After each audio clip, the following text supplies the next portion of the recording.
Et je sais que j'ai la part belle de devoir nous rassembler et nous garder intéressés pendant cette deuxième session qui est la plus dure. Si vous vous endormez, je ne le prendrai pas personnellement. Mais donc voilà, on a commencé hier soir avec John qui nous a emmenés du côté de chez Pierre. On a continué ce matin avec George qui nous a emmenés du côté de chez Barnabas. Et puis, moi, je vais continuer en nous emmenant du côté de chez Paul et de voir comment la grâce de Dieu a transformé ce pharisien en quelqu'un qui avait la capacité à exercer et à communiquer la grâce de Dieu aux églises qu'il sert. Et j'ai l'impression que Dieu est en train de nous emmener, de nous faire cheminer au cours de ce week-end. La parole que John nous a apportée hier était avant tout orientée vers nous, vers nos cœurs individuellement, qu'on comprenne et qu'on s'ancre et qu'on se réjouisse une fois de plus et toujours plus de la grâce de Dieu. La parole de George ce matin était un défi, il me semble, pour nos églises locales. Ayons des églises locales qui sont remplies de la grâce. Et c'est comme si les choses que Dieu m'a mis à cœur ce matin concernent quelque chose de plus large encore, notre famille d'église en tant que Newground, mais j'espère aussi nos familles d'église, pour les gens qui sont ici de Relational Mission, les gens qui sont ici de Catalyst, les gens qui sont ici d'ailleurs, qui sont en train de regarder de l'extérieur pour découvrir les valeurs qui nous animent en tant que famille d'église. Et j'aimerais montrer ce matin comment la grâce de Dieu est facteur d'unité et est le facteur principal d'unité parmi les églises.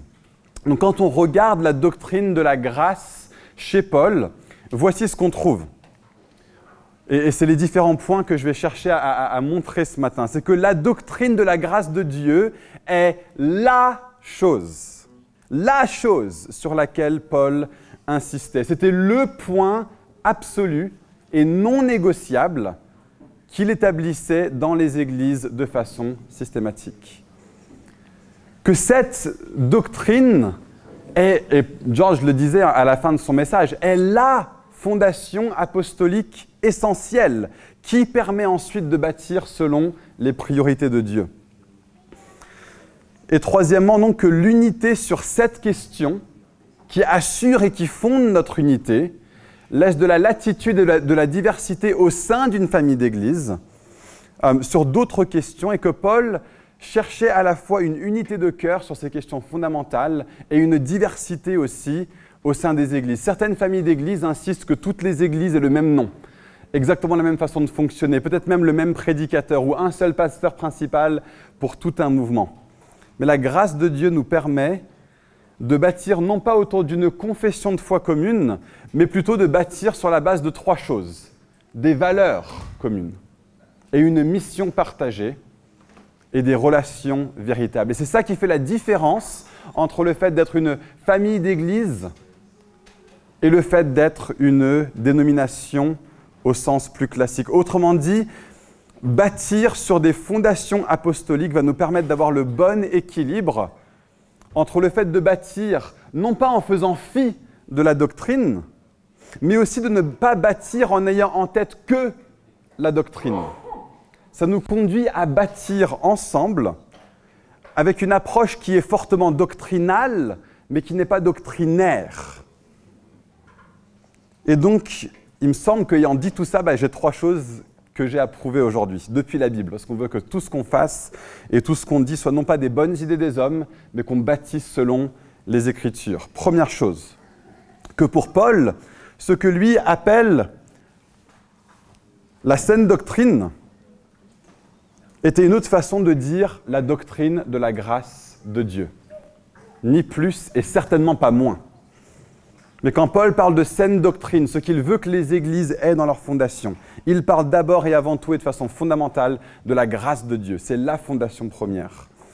Que pour Paul, la grâce de Dieu est une doctrine qui permet de bâtir ensemble en étant en paix, de ne pas avoir une uniformité d'approche totale. Et que pour Paul, la recherche d'amour mutuel devait prendre le pas et nous conduire à nous valoriser les uns les autres par-delà nos différences d'approche. Parce que la raison pour laquelle Dieu avait rassemblé des églises dans une même famille, dans une même sphère autour du ministère apostolique de Paul, était pour favoriser la mission de Dieu à travers son Église, et non pas de juste faire que tout le monde soit d'accord sur tout entre eux. Et la raison pour laquelle je sentais que c'était important de parler de ces choses-là ce matin lors de notre rassemblement ici à Ascension, c'est que ça fait 3 ans qu'on n'a pas pu se rassembler tous ensemble dans un même lieu. Ça fait 3 ans que nos relations, en tout cas au niveau de la famille d'Église, ont été distendues ou ont été tendues à travers le fait de ne pas pouvoir être ensemble. La deuxième raison pour laquelle je voulais l'aborder, c'est qu'il y a tellement de personnes nouvelles ici parmi nous pour cette conférence, pour ce week-end. Et donc c'est important qu'on puisse ancrer et creuser les fondations bibliques qui offrent de la vitalité et de la robustesse à la façon de bâtir qu'on a à New Frontiers et qu'on a à New Ground et dans les autres sphères. Pour qu'il y ait toute une nouvelle génération de leaders qui est présente avec nous aujourd'hui, qui découvre ce que ça veut dire de bâtir et de travailler selon des fondations apostoliques plutôt que sur des fondations pastorales ou des fondations d'enseignants qui ont marqué l'approche traditionnelle protestante depuis Luther, Calvin et la Réforme. Mais c'est aussi important pour nous de revenir dessus en tant que famille d'Église, en tant que famille New Ground, alors que de nouvelles équipes se lèvent, alors que la façon d'opérer devient de plus en plus dynamique en France, des équipes au nord, des équipes au sud, une base académie à Paris, une dans le sud, une 3e qui va bientôt ouvrir. Et à cause de toute cette multiplication et de ce dynamisme, on va devoir lutter. On va devoir se battre pour que nos relations restent toujours plus fortes, toujours plus proches, toujours plus ancrées dans la confiance mutuelle, dans la recherche du bien de l'autre et de la célébration de ce que l'autre fait et de ce que Dieu fait parmi les autres. Et on doit se rappeler que les fondations sur lesquelles Dieu nous demande de bâtir depuis le début à New Frontiers, c'est les mêmes fondations qu'on est appelé à continuer aujourd'hui. On est appelé à continuer sur cette lancée. On a besoin de revenir à cette source d'eau vive qui a inspiré Thierry Vergaux, sa première équipe, dès les débuts, et de s'assurer qu'elle n'est pas polluée par des façons de voir l'Église qui sont beaucoup plus sclérosées, qui sont très ancrées encore dans le monde dénominationnel, en France, en Suisse, dans d'autres endroits en France, des visions sclérosées. Et ces visions vont chercher à nous influencer de plus en plus, alors que New Ground grandit et prend de plus en plus de place dans le paysage francophone. Donc, première chose que je veux montrer, saine doctrine, selon Paul, égale doctrine de la grâce de Dieu. Et je vous invite à sortir vos Bibles. On va travailler ce matin. J'aimerais vraiment qu'on puisse voir que ce que je dis est biblique, c'est depuis le texte. Ce n'est pas juste des bonnes idées des hommes, c'est ce que Dieu dit. On est dans Tite et je vous invite à prendre déjà à partir du verset 9. Et on va traverser Tite rapidement. Et ce que je vais chercher à montrer, c'est qu'il y a une unité de pensée entre Tite 1, à partir du verset 9, jusqu'à Tite chapitre 2, autour des versets 10. Et que dans toute cette partie-là, Paul est en train d'aborder la question, qu'est-ce que c'est que la saine doctrine ? Il veut que ce que lui met en place, et ce que Tite met en place, et ce que les anciens mettent en place dans les églises, soit une saine doctrine. Et on va voir que ce que Paul entend par saine doctrine, c'est la doctrine de la grâce de Dieu. Donc Paul commence ce thème en parlant des anciens et des qualificatifs nécessaires pour les anciens. Et il dit qu'un ancien doit être attaché à la vraie parole telle qu'elle a été enseignée, afin d'être capable d'exhorter selon la saine doctrine et de réfuter les contradicteurs. Alors, la question que je pose, c'est qu'est-ce que Paul veut dire par ces mots, la saine doctrine ? Et en traversant Tite jusqu'à la fin, vers la fin du chapitre 2, on va voir que ce qu'il veut dire par là, c'est spécifiquement la doctrine de la grâce de Dieu, le salut par la foi, la grâce et l'évangile. C'est central pour Paul. Et la raison pour laquelle c'est important de montrer ça, c'est que notre définition de qu'est-ce que c'est que la saine doctrine, où est-ce que ça commence, où est-ce que ça s'arrête ? Quelle est la chose fondamentale pour Paul ? Si nos définitions de ça est mauvaise, on va tomber dans les pires écueils du protestantisme. Qu'est-ce que je veux dire par ça ? Si on bâtit sur les fondations de l'enseignant plutôt que sur des fondations apostoliques, on va finir comme certains groupements. Qui a déjà entendu parler des Christadelphes ? Ouais ? Ça vous dit quelque chose, les Christadelphes ? Allez. on va explorer un petit peu les Christadelphes. Alors là, on a la photo du monsieur qui l'a fondé, il s'appelait John Thomas. Et alors c'est un mouvement qui a été commencé donc au 19e siècle et il prétendait pouvoir dire toute la vérité sur tout ce que disait la Bible à eux tout seuls. Et ils insistaient dans leur mouvement que tout le monde soit absolument d'accord sur tout. Donc il a commencé son mouvement. Et en l'espace de 150 ans, on a eu une multiplication et un foisonnement de différentes communions chez les Christadelphes. Aujourd'hui, les Christadelphes comptent environ 40 000 membres dans le monde entier. Ces 40 000 membres sont divisés entre ces différentes communions. Il y a la communion centrale, il y a la communion non amendée, il y a la communion amendée, il y a la communion béréenne, je l'aime trop celle-là, il y a la communion de l'aube, il y a la communion des anciennes voix, il n'y a pas la communion des nouvelles voix. Il y a la communion par contre des veilleurs, il y a la communion des compagnons, il y a la communion des pionniers. Certaines de ces communions, aujourd'hui, comptent 200 membres. Pas 200 églises, 200 membres. Une de ces communions, je n'ai pas réussi à retrouver laquelle c'était, mais Wikipédia m'assure qu'une de ces communions compte 10 membres. Littéralement, je ne blague pas.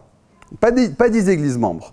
Et de ces communions, chacune a sa confession de foi, une liste de doctrines qui doivent être rejetées et une liste des commandements de Christ.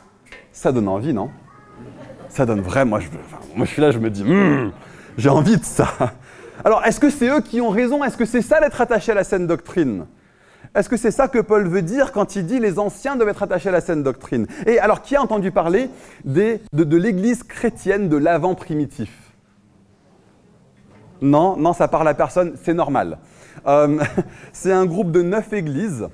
Voilà, donc le fondateur, en fait, c'est un groupe adventiste. Je n'ai pas réussi à retrouver la photo du fondateur de l'église de l'Avent des chrétiens primitifs. Mais lui, c'est le fondateur des adventistes. Et c'est une sous-catégorie des adventistes, composée de 9 églises. Il y a un recensement qui a été fait en 1990. Ça comptait 427 membres au total dans le monde entier, tous situés en Virginie occidentale, aux États-Unis. Ils faisaient partie de l'église adventiste auparavant et ils se sont séparés. Vous savez pourquoi ils se sont séparés? Parce qu'ils n'étaient pas d'accord sur le fait de savoir si, le lavement des pieds devait être un rite de l'église ou pas. Et, deuxièmement, si une personne baptisée quitte la foi et revient à la foi, est-ce qu'on doit la rebaptiser ou pas? Selon qu'on dit oui ou non à cette question, on fait partie de l'église chrétienne de l'Avent primitif ou des adventistes plus généralement.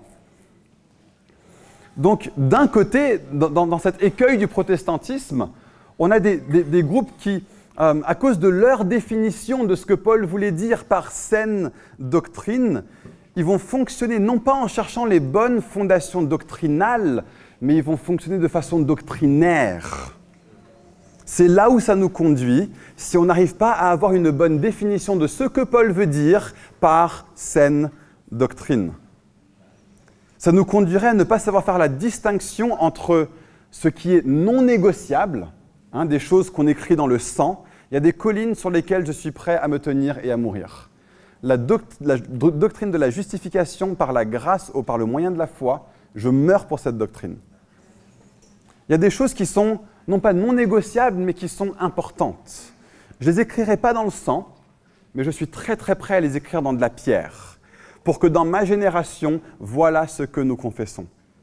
Et il y a des choses qui sont ni non négociables, ni importantes, mais qui sont véritablement secondaires. Et ces choses-là, je suis prêt à les écrire au crayon. Et si mes enfants veulent venir derrière et gommer et réécrire autre chose, ça ne me gêne pas du tout. Maintenant, de l'autre côté de l'éventail du protestantisme, on a par exemple l'église anglicane. Mon père est prêtre anglican. J'ai passé beaucoup de temps dans l'église anglicane. Et dans l'église anglicane, il y a un tel flou sur ce que c'est que la saine doctrine, que finalement la seule chose qui unit les anglicans, c'est l'unité, finalement. Mon père a exercé son ministère dans un diocèse qui a eu un évêque qui disait que Jésus n'est pas corporellement ressuscité. Évêque. Il a été dans des réunions diocésanes où certains des autres prêtres anglicans de sa région disait que le credo, le symbole de la foi apostolique, était purement symbolique et spirituel, mais n'avait pas un vrai sens réel, et que la Bible n'était pas réellement la parole de Dieu. Voilà ce qui se passe quand on refuse toute définition claire et qu'on laisse un flou. Donc d'un côté, on a la réponse à la question qu'est-ce que Paul veut dire par la saine doctrine? Et on est excessivement doctrinaire. D'un autre côté, on est excessivement flou. Et Mike Winger, un enseignant de la Bible qui est basé en Californie, que j'apprécie beaucoup, il l'explique de façon intéressante. Il dit que les trois approches, l'approche doctrinaire, l'approche floue et, au centre, l'approche biblique, sont comme des alliances, des bagues faites en trois types de matériaux différents. En général, nous, nos alliances, elles sont faites... Ah, ok, oui, voilà. Nos alliances sont faites en or ou en argent. Ce qui est intéressant avec ce matériau-là, c'est qu'elle peut soutenir et supporter un certain nombre de pressions parce qu'elle a une capacité à se déformer un petit peu pour reprendre sa forme. Elle a assez de souplesse pour que, face à une certaine quantité de pression, elle ne va pas se rompre sans changer de forme au final. Et c'est cette robustesse que Paul veut voir dans son Église. Et Mike Winger parle d'un autre matériau qui est de plus en plus apprécié par certains gars aux États-Unis. En tout cas, je n'ai jamais vu ça en France, mais apparemment, il y a des alliances qui se font maintenant en matériaux tirés d'une roche extraite d'astéroïdes. Alors, c'est classe quand même. C'est très, très classe. Mais le problème de cette matière, c'est qu'elle n'a absolument aucune souplesse. Et donc, elle est strictement indéformable. Dès qu'il y a de la pression sur cette alliance, elle se casse, elle est brisée. Le même type de pression qui peut advenir sur nos églises, nos familles d'église, quand on est appelé à faire église et à être famille d'église avec des gens avec qui on n'est pas d'accord sur toutes les questions. Elle rompra dès qu'il y a de la pression. Et c'est ça qu'ont connu les Christadelphes. C'est ça qu'ont connu l'église de l'Avent, de l'église primitive ou je ne sais plus quoi. Alors, on a l'or, on a l'astéroïde, mais on a aussi l'aluminium. Le problème de l'aluminium, c'est que dès qu'il y a de la pression, elle ne rompt pas, mais elle change de forme. Le problème quand il y a trop de pression, c'est que l'alliance change de forme et ne ressemble plus du tout à une alliance, quelle qu'elle soit. Et c'est pour ça que c'est important de rechercher la définition biblique de ce que Paul appelle la saine doctrine. Est-ce qu'il y a des choses qui sont non négociables, qui vont nous permettre de bâtir sur les fondations de la doctrine apostolique? Mais aussi, est-ce que ces non négociables, une fois affirmés, vont nous permettre d'être souples sur d'autres sujets qui ne sont pas d'importance fondamentale et nous éviter de bâtir sur les fondations de l'enseignant, sur des bases doctrinaires plutôt que des bases doctrinales? Et donc, on va suivre Paul dans Tite. Il est au verset 9, il parle de saine doctrine. Et le flot de la pensée de Paul, c'est qu'il veut des anciens noms qui sont attachés à la vraie parole. Et puis au verset 10, regardez, il utilise le mot « en effet ». Donc ce mot « en effet » nous indique que ce que Paul dit des versets 10 à 16 découle logiquement de ce qu'il a dit au verset 9. On veut que les anciens soient attachés à la saine doctrine. Pourquoi est-ce qu'on veut que les anciens soient attachés à la saine doctrine? Parce qu'il y a des personnes qui cherchent à déformer la saine doctrine. Et ce que Paul mentionne, c'est des personnes, même qui vont s'immiscer dans l'Église, qui vont se baser sur des fables judaïques. Paul a ça en tête. Il y a des personnes qui cherchent à soumettre les humains, les chrétiens, les enfants de Dieu, sauvés par grâce, à des commandements d'hommes. C'est ces choses-là que Paul veut éviter. C'est parce que des personnes comme ça existent que Paul dit qu'il faut que les anciens soient attachés à la saine doctrine. Au chapitre 2, verset 1, donc il continue, et il dit à Tite, toi par contre, alors que tu rends visite aux églises, dis les choses qui sont conformes à la saine doctrine. Ce mot, une fois de plus, saine doctrine. Et quand on regarde de plus près, Paul n'est pas en train de dire à Tite « enseigne la saine doctrine ». Il dit bien sûr « enseigne la saine doctrine », mais enseigne surtout le style de vie qui découle de la saine doctrine. Quand on voit tous les versets, des versets 1 à 10, il parle de choses pratiques, qui ne soient pas des menteurs, qui ne soient pas calomniateurs, etc., etc., pour que par leur comportement, ils puissent dresser une couronne, un ornement pour la saine doctrine. Et à la fin du verset 10, il est toujours sur le même thème, Cette fois-ci, plutôt que de parler de saine doctrine, il l'appelle, chapitre 2, verset 10, la doctrine de Dieu notre Sauveur. Voilà la définition de la saine doctrine chez Paul. La saine doctrine, fondamentalement, au cœur du cœur, la fondation apostolique la plus importante sur laquelle nous bâtissons, c'est que Dieu est notre Sauveur. C'est la doctrine de la grâce de Dieu. Et si vous n'êtes pas convaincu par le verset 10, continuons à lire. Car la grâce de Dieu. Voici la saine doctrine. Car la grâce de Dieu, source de salut pour tous les hommes, a été manifestée. Elle nous enseigne à renoncer à l'impiété, à renoncer aux convoitises mondaines, à vivre dans le siècle présent selon la sagesse, la justice et la piété, en attendant la bienheureuse espérance, la manifestation de la gloire de notre grand Dieu et Sauveur Jésus-Christ. Regardez, il continue à prêcher la saine doctrine. Il s'est donné lui-même pour nous, afin de nous racheter de toute iniquité et de se faire un peuple qui lui appartienne, purifié par lui, zélé pour les bonnes œuvres. Dis ces choses, exhorte, reprends avec pleine autorité et que personne ne te méprise. Paul est en train de mettre dans la bouche de Tite ce qu'il veut que Tite enseigne. Et d'ailleurs, si vous vous êtes dit pendant la prédication de George, c'est très très curieux qu'une prédication sur la grâce vienne sur toutes les choses qu'on devrait voir dans nos églises avec les yeux. La grâce de Dieu, c'est supposé être, pas faire, non? Pas selon Paul. Quand la grâce de Dieu est pleinement intégrée, elle conduit naturellement à un style de vie. Pas pour plaire à Dieu, mais parce que Christ a plu à Dieu à ma place. Et donc, ça conduit à un style de vie. Petit aparté. Mais donc, revenons donc au point qu'on essaye de voir. La fondation apostolique, première, la plus importante, ce n'est pas des questions de savoir si on doit se laver les pieds ou pas comme un rite de l'Église. Ce n'est pas des questions de savoir si on doit baptiser à nouveau ou pas des personnes rétrogrades, mais la doctrine de la grâce de Dieu notre Sauveur. Et justement, c'est intéressant que ce soit cette doctrine-là qui est la plus fondamentale. La personne et l'œuvre de Christ au centre de toute chose, au centre des fondations de comment bâtir et édifier l'Église. Celle-ci et pas une autre. D'édifier quelque chose qui est robuste et qui est solide, non seulement parce que depuis la doctrine de la justification par la grâce au moyen de la foi, on va avoir des définitions claires des choses essentielles, mais aussi parce que cette doctrine-là nous donne la possibilité d'avoir de la souplesse sur les choses véritablement secondaires sur lesquelles on n'est pas d'accord.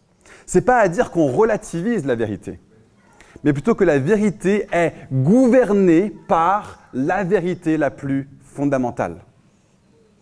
Qu'elle est comprise, qu'elle est approchée selon le mode de fonctionnement de la vérité la plus fondamentale, celle de la grâce de Dieu.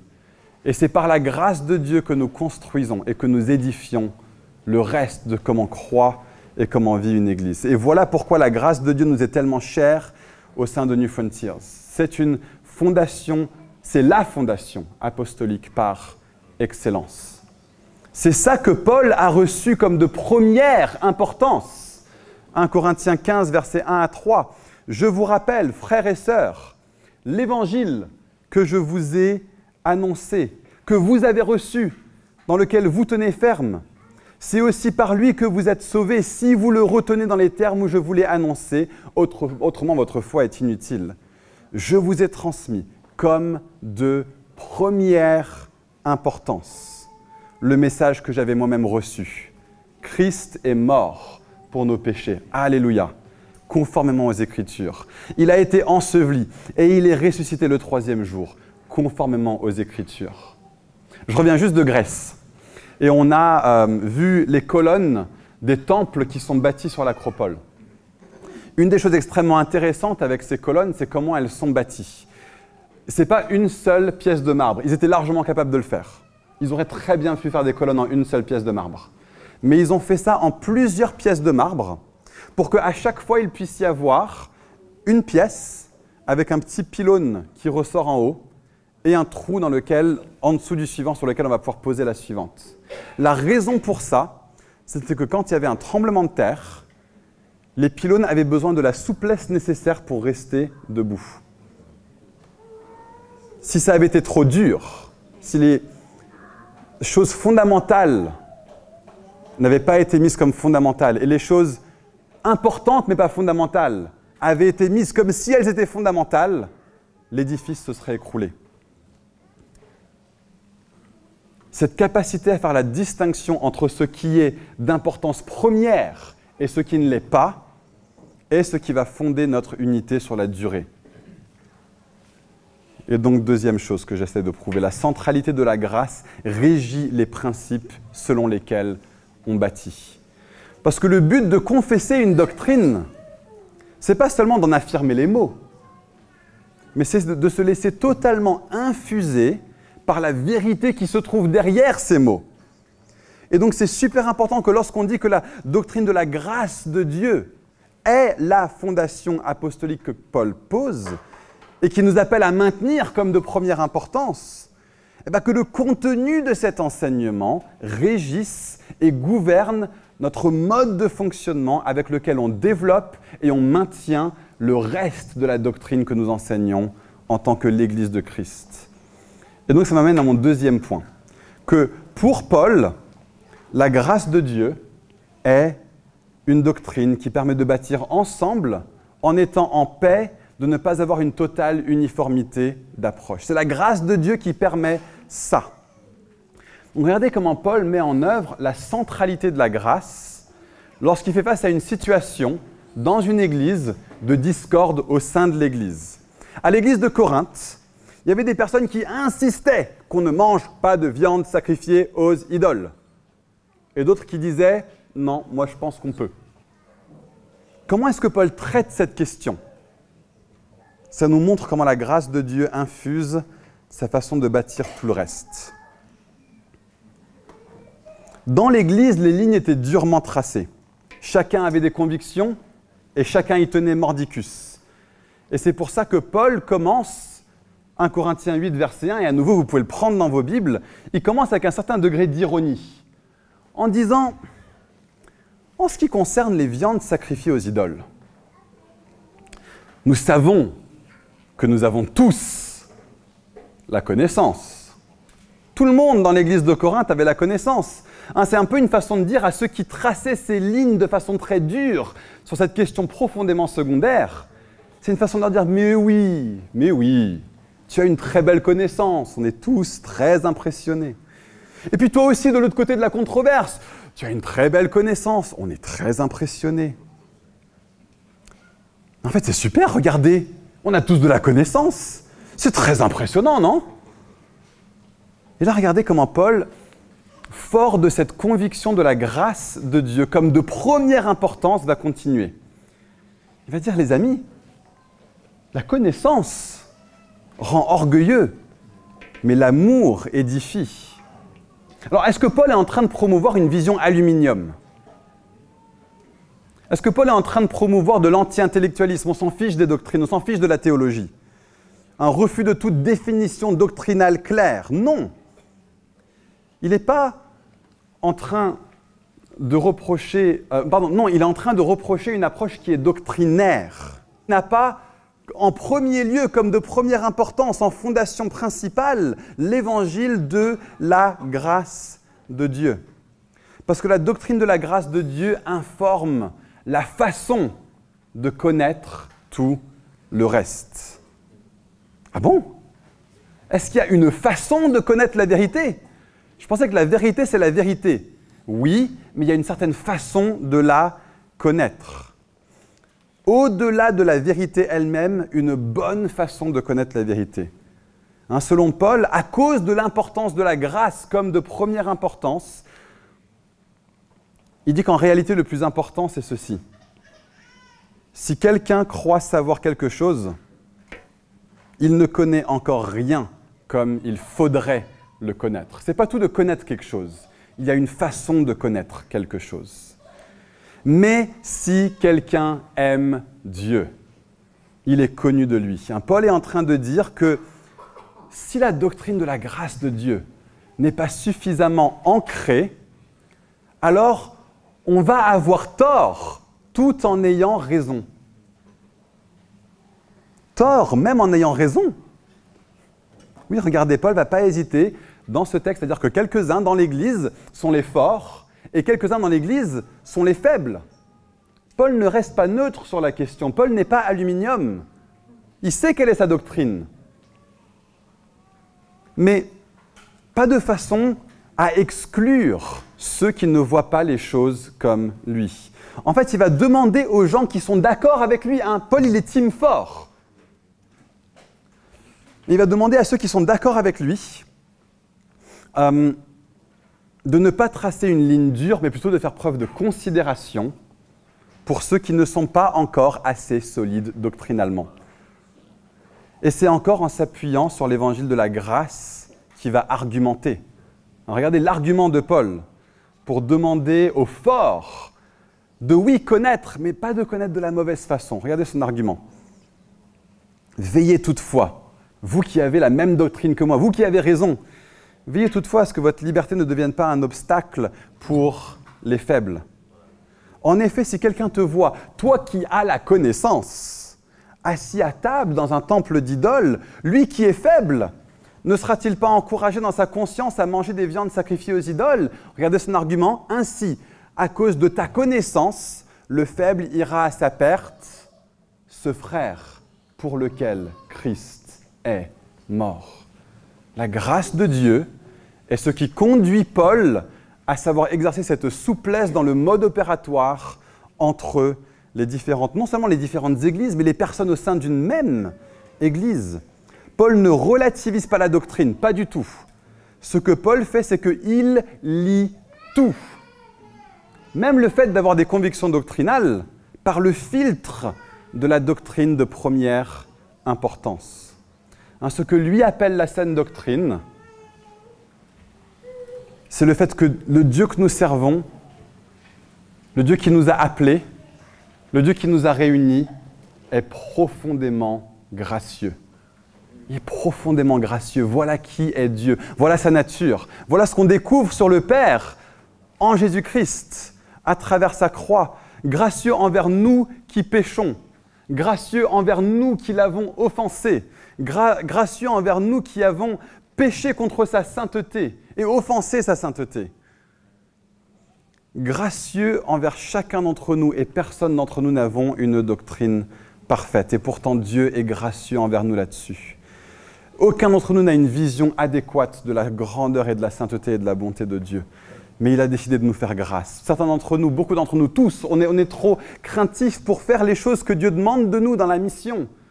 Mais il est gracieux envers nous et il est compatissant. Bâtir sur des fondations apostoliques plutôt que sur les fondations pastorales et enseignantes. C'est savoir tout bâtir, savoir poser des fondations où tout découlera de la pierre angulaire. Cette pierre doit être angulaire, cette pierre doit être au centre, c'est-à-dire le Christ, le Fils envoyé par le Père, qui nous révèle le Père, qui nous conduit au Père, non seulement au niveau du fond, mais aussi même au niveau de la forme, de l'esprit, de l'état d'esprit qui nous anime et qui nous invite à fonctionner par l'esprit et non pas selon la loi, qui nous invite à fonctionner selon la grâce et non pas selon la lettre. Et j'imagine qu'il y a des gens à Corinthe qui vont dire « Oui, mais Paul, ok, la question de la viande sacrifiée aux idoles, c'est pas l'évangile, on est d'accord, mais est-ce que tu ne serais pas d'accord de dire quand même que ceux qui ont tort, c'est parce qu'ils n'ont pas pleinement compris la grâce, hein ? Est-ce que tu n'es pas d'accord que la croyance des faibles montre qu'eux n'ont pas tout à fait la même doctrine de la grâce que nous ? Mais Paul reste inflexible. Il dit « Les faibles sont-ils en train d'imposer leur vision des choses pour que tout le monde soit obligé de faire comme eux ? Non. Eh bien alors c'est eux qui ont mieux compris l'essence de la grâce que toi qui cherches l'uniformité totale dans la façon d'appliquer la grâce dans l'Église, dans les choses qui découlent de façon secondaire de la doctrine de la grâce. La grâce de Dieu est donc la fondation de notre unité. Alors on pourrait me répondre, mais qu'est-ce que ça veut dire alors quand, plus tôt dans cette lettre aux Corinthiens, Paul avait demandé à ces mêmes chrétiens de Corinthe d'être parfaitement unis, dans le même état d'esprit et dans la même pensée. Et bien justement, et c'est ça qui nous emmène à la troisième et dernière chose que je dois prouver ce matin. Que la recherche de l'amour mutuel devrait prendre le pas et nous conduire à nous valoriser les uns les autres, par-delà les différences d'approche. Parce que la raison pour laquelle Dieu a rassemblé des églises dans une même famille autour du ministère apostolique de Paul était pour favoriser la mission de Dieu à travers son Église et pas dans le but de générer de l'uniformité. Pourquoi est-ce que je dis ça? Pourquoi est-ce que je dis que justement ce texte fonde ça? Regardez la nature de ce à quoi Paul fait référence quand il dit « Soyez dans un même état d'esprit et d'une même pensée ». Regardez les versets qui suivent directement après. L'importance de lire la Bible en contexte. En effet, mes frères et sœurs, j'ai appris, par l'intermédiaire de l'entourage de Chloé, qu'il y a des rivalités entre vous. Je veux dire par là que chacun de vous affirme « Moi, je me rattache à Paul, et moi à Apollos, et moi à Céphas. » Force à toi, Céphas. Et moi à Christ.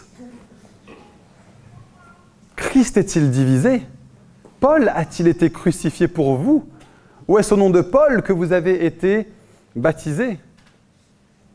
Autrement dit, Paul est en train de dire que lorsqu'on bâtit sur la fondation de la grâce comme de première importance, notre fondation dans l'amour de Dieu pour nous et pour nos frères et sœurs nous conduit tous ensemble à regarder Christ.